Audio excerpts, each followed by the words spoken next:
Hello, students. So, today let us do this very interesting topic on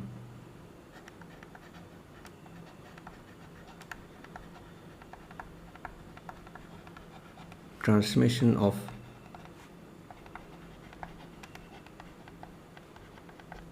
impulse across a nerve.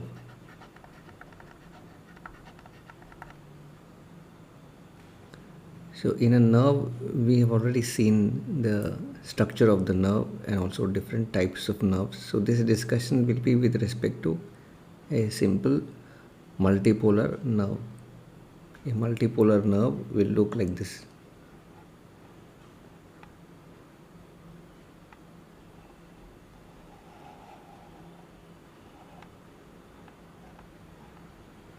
There may be some branches.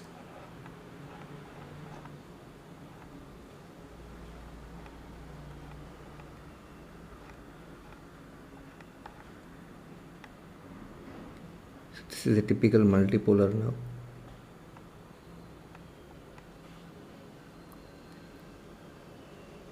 And since a nerve will have an axon, a long axon, so one part of this is axonic transmission,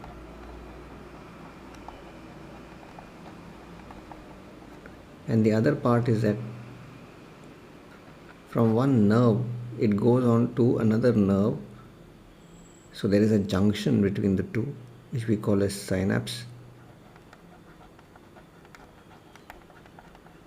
So the other part of this topic is synaptic transmission.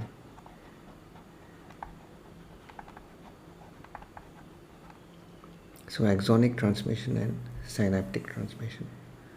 So first we are considering this axonic transmission.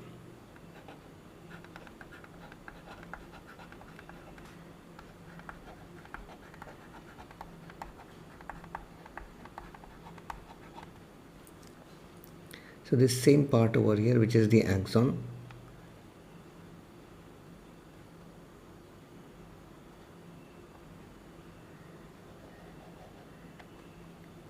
let us draw this or magnified way.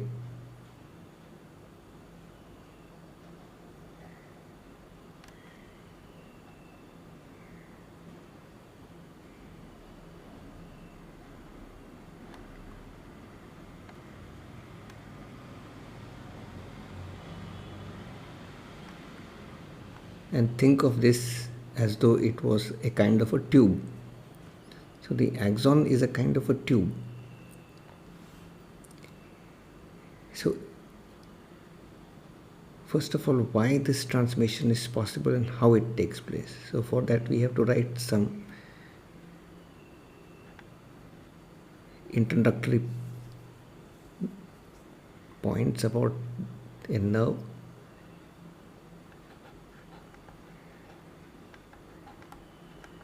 Nerves are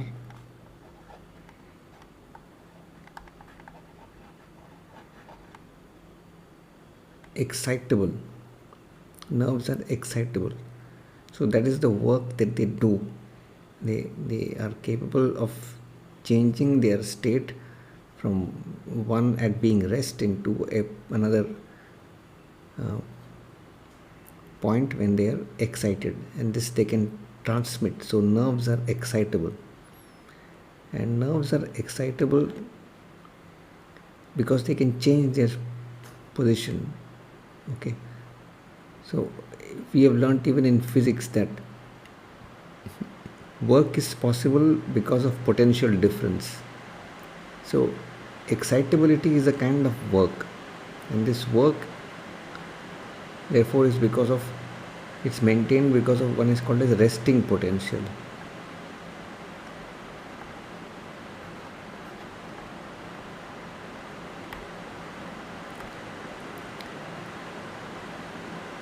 And there is any kind of a stimulus. So we know what is the meaning of stimulus. Stimulus can mean what, say for example, a human being is seeing a particular color. This is a kind of a stimulus. You're listening to a sound as you're listening to my lecture. It's a kind of an auditory stimulus. There can be touch. There can be chemicals. You're smelling something, you're tasting something. All these are different kinds of stimuli. So this stimulus, any stimulus, will lead to change in the resting potential, which is called as action potential.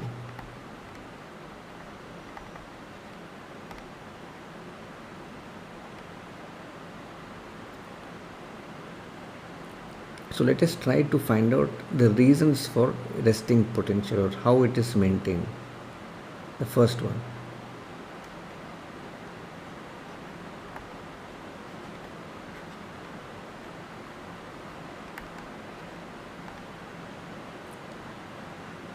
Now, this is true not only for nerve cells but almost many types of cells, even including muscle cells.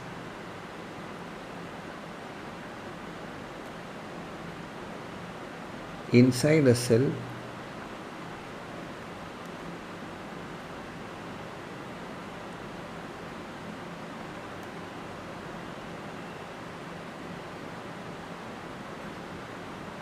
charge is negative, and outside a cell, charge is positive.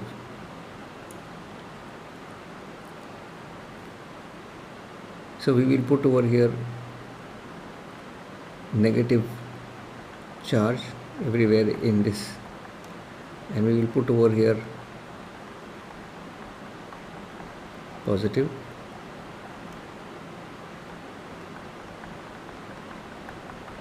negative,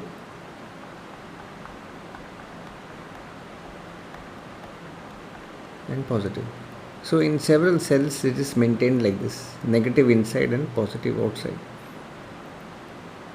So what is the reason for this?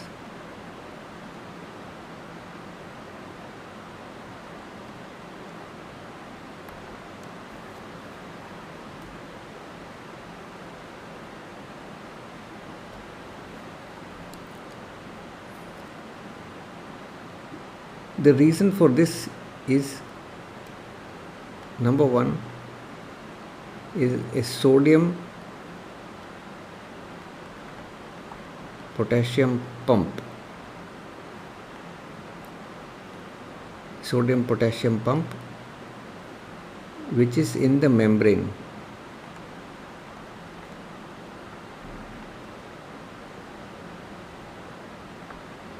Which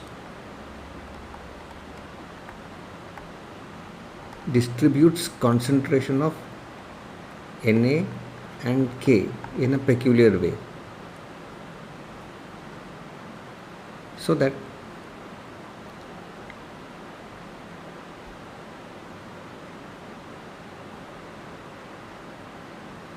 let us show a part of a cell over here.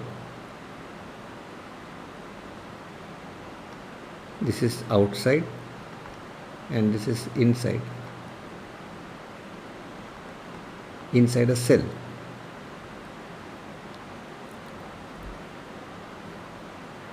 So if this one is the membrane, in this membrane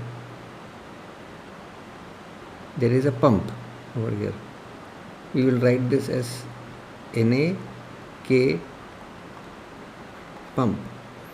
And what is this NaK pump doing? Well, any pump, what does it do? It works. Okay. For example, in our houses or in our societies, there is a water pump that pushes the water from, or that pumps the water from a lower tank to somewhere in the top in the terrace. The same way over here, this is a sodium potassium pump, means it is doing some work against the gradient. So it tries to push the sodium ions from inside and puts a lot of sodium ions outside and a lot of potassium ions inside. So the sodium potassium pump which is in the membrane distributes sodium and potassium ions. Lot of Na ions outside and lot of K inside. So about 15 times more sodium is outside as compared to inside. It's not that there are no sodium ions inside, but they will, whatever comes in will be pushed outside, and whatever potassium ions leak, they will be pushed inside. So there is lot of potassium ions inside as compared to, and naturally this pump is working with the help of ATP. This is a sodium potassium pump and this works with ATP. Remember that any work that is done always has a cost. So here the cost is in terms of ATP. Nerve function takes place with the help of ATP. Now when this takes place, remember that the ions are still going in and out. So these ions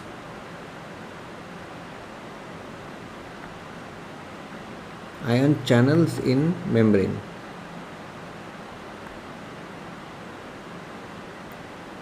Channels means like windows, small tiny gates which are specific. So there is a sodium channel, there is a potassium channel. There is a difference in how much leakage can take place between these channels relatively. So since the potassium leaks outside, it comes back in because of this pump. Similarly, the sodium ions. So in summary, resting potential, one of the important reasons is the sodium potassium pump, which keeps a high concentration of sodium outside and high concentration of potassium inside. But the next question that will come to anybody's mind is, well, doesn't matter, but both of them are positive ions. How does it bring about a negative potential inside? The reason for that is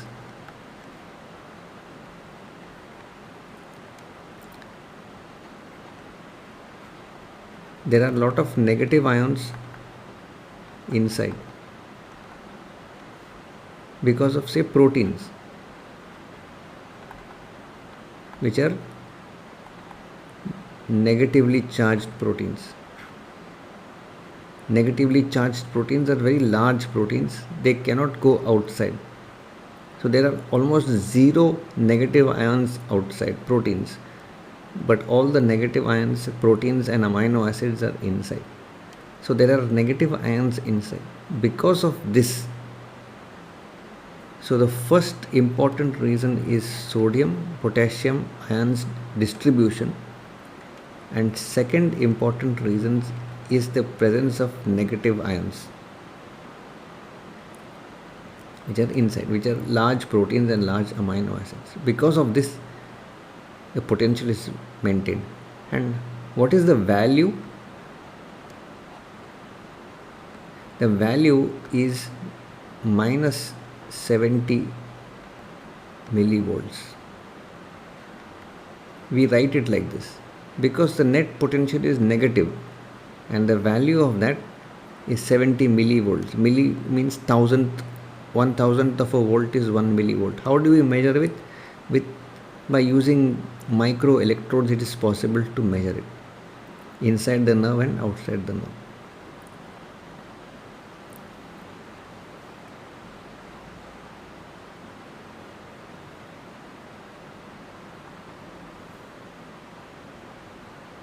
So I will erase this.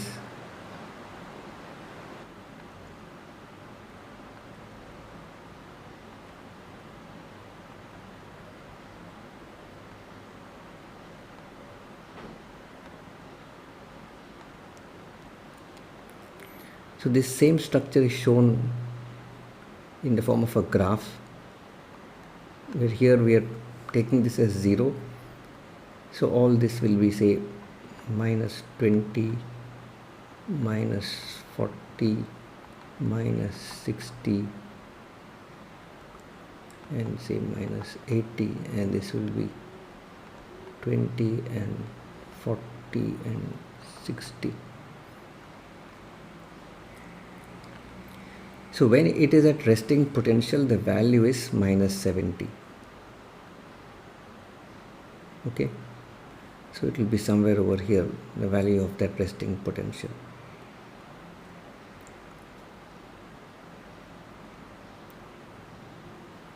And two, the second part is, let us go to action potential.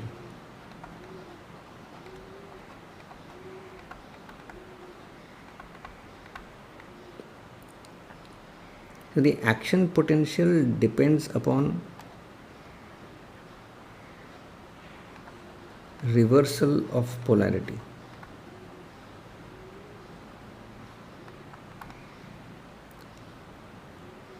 That means reversal of the resting potential.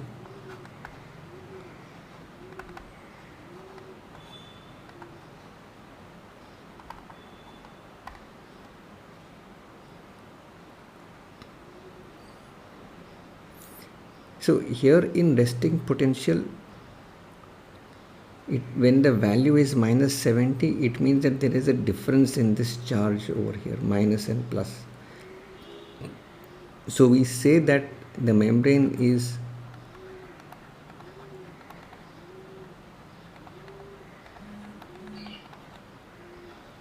polarized. So it means that in the action potential there is reversal of polarity, or we say that it should get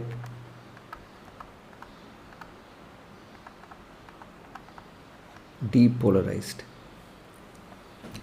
And this is because of stimulus. Now when there is sufficient stimulus, okay, it must cross a particular threshold value.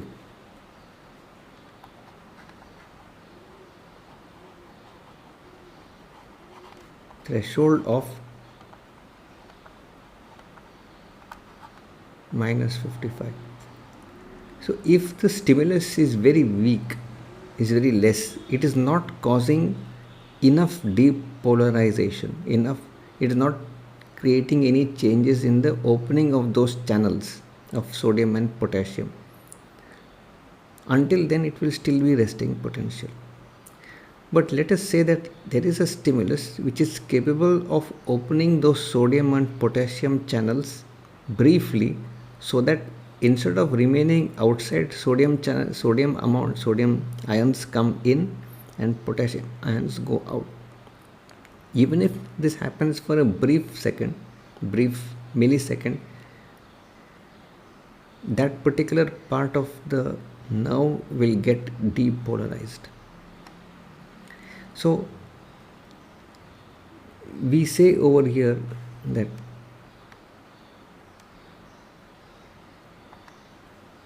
let's take this blue colored pen. I will show over here, this is minus 70 millivolts. Now if it crosses this minus 55, that is this threshold value, it is sufficient that much, so then we will see a spike.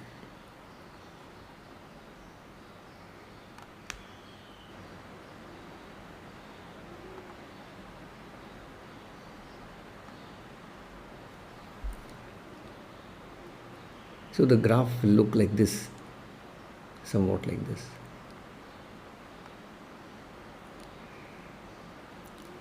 At this point of time, what has happened is that here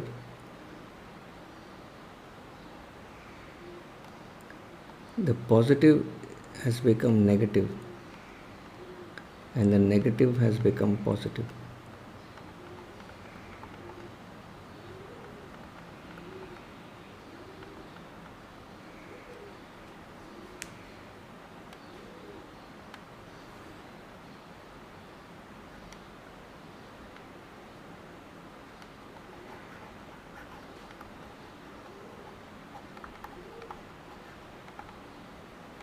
This depolarization has therefore directly you can see the relationship between depolarization and this action potential.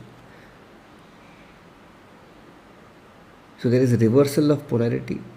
Why there is a reversal of polarities? Because briefly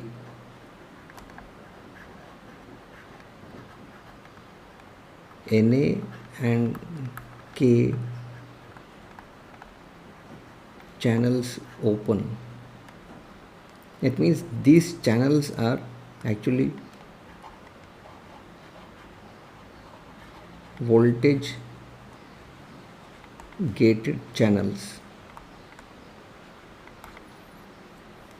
We understand the meaning of the term voltage. Gated means gate, window. There is a door. The door will open or close depending upon voltage. So when the voltage changes because of this stimulus, it will open or it will close. So they open or close depending upon the stimulus. If the value of that stimulus in terms of millivolts comes to minus 55, that means that is the extent of depolarization, then it will lead to a full force of this action potential, and therefore this part represents that depolarization over here. If it has got depolarized over here, that means immediately it will progress to the next point. That is, this depolarization will give rise to another wave over here, and it will keep on continuing like this. So there are actually waves of depolarization, and it will keep on moving up and down.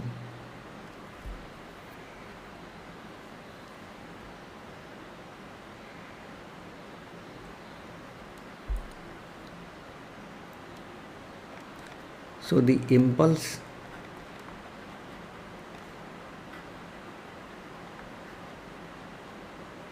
progresses due to waves of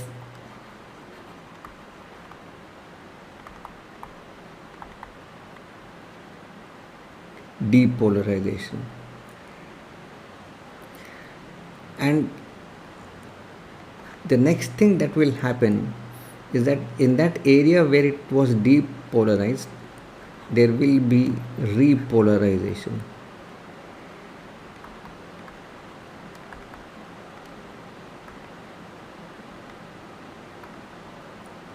That means it will bring it back. The sodium will and potassium will move out and in respectively, so that once again the membrane will get repolarized in such a way that the net charge inside is negative and the net charge outside is positive. So there was depolarization, okay, and this is preceded by, or this depolarization was preceded by polarized membrane, and then this gets repolarized. You can see that at this point over here below 60 the graph goes a little down. So here it was actually hyperpolarized.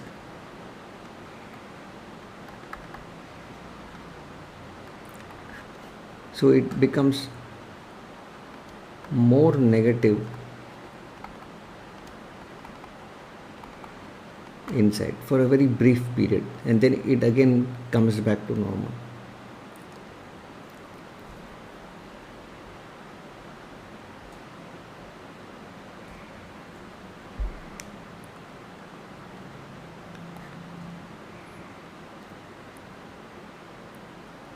So progression of impulses is because of waves of depolarization.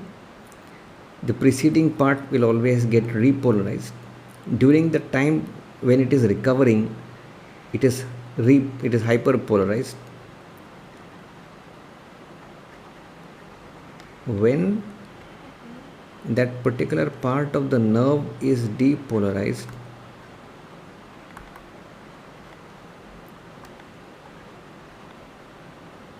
no stimulus possible.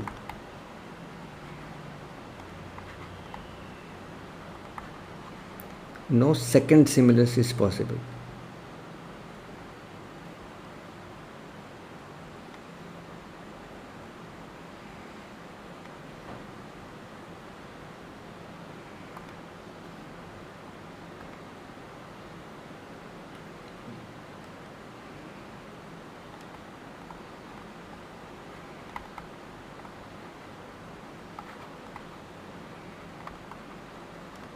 Second stimulus is not possible.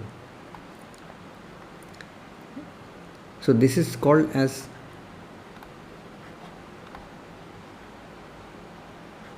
refractory period,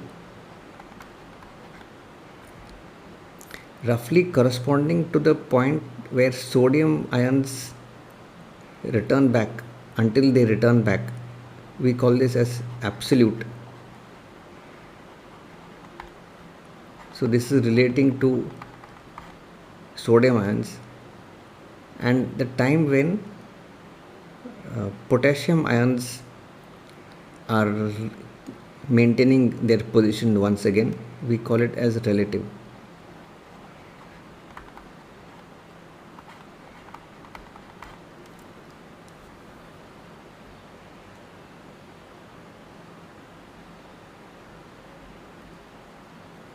So in this graph,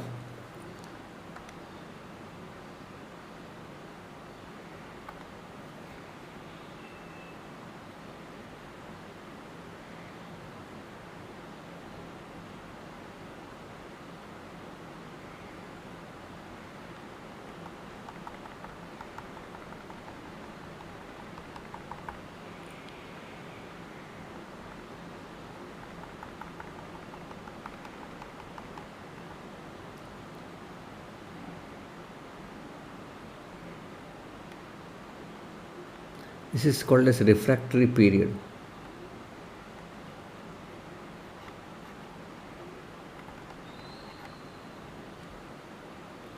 And in this, say this much part is absolute refractory period, and the latter part is relative refractory period.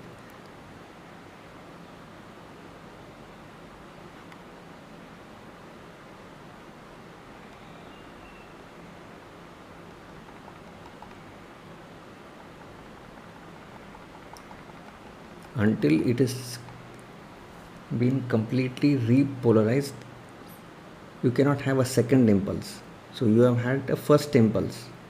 Can you again stimulate it? No, you cannot stimulate it. Especially look at the graph here. Until when it is, see, when it is going up, it's the point when depolarization is taking place.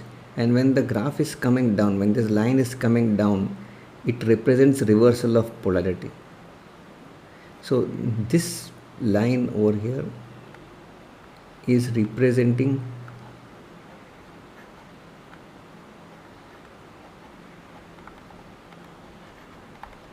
repolarization,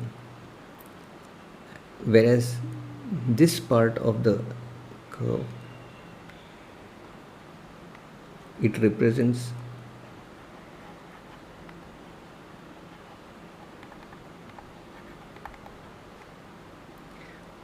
now, although it is repolarizing, it takes some time for it.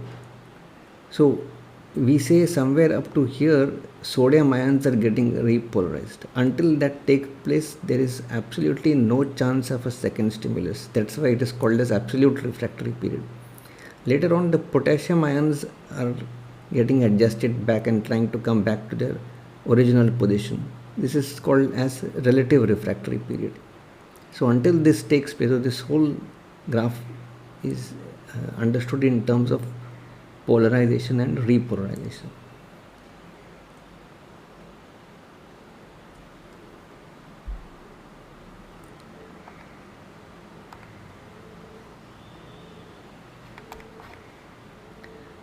Now in the when the nerve fiber is medulated,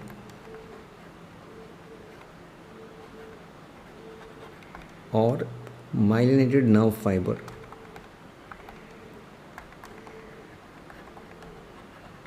impulses pass very quickly or very fast, they jump from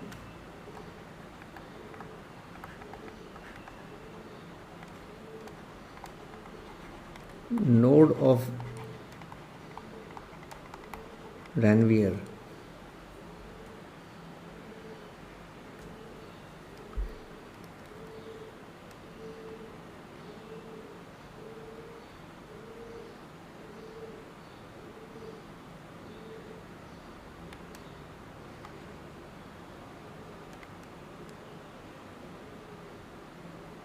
so this is a nerve.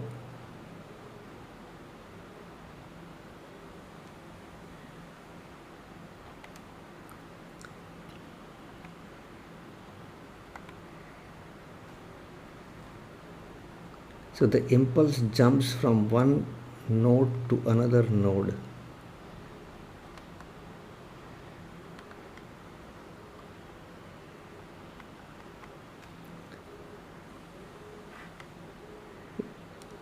This is medulla. This is the axon. This is node of Ranvier. So the impulses are traveling very fast across the nodes of Ranvier. That means from one to the other very fast. This is called as saltatory conduction.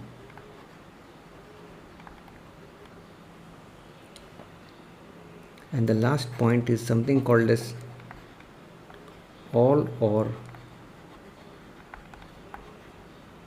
none law. All or none law means that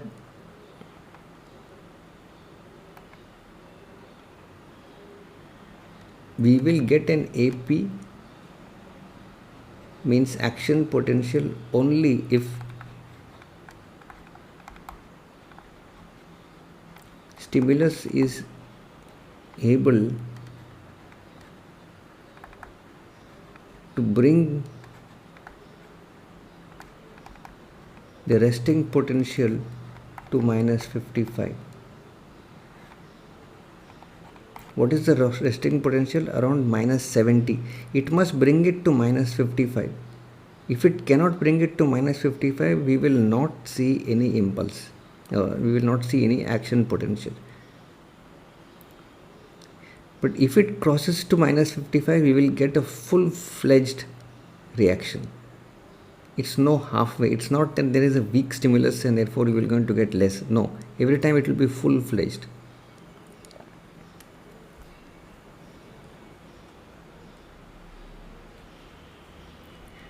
So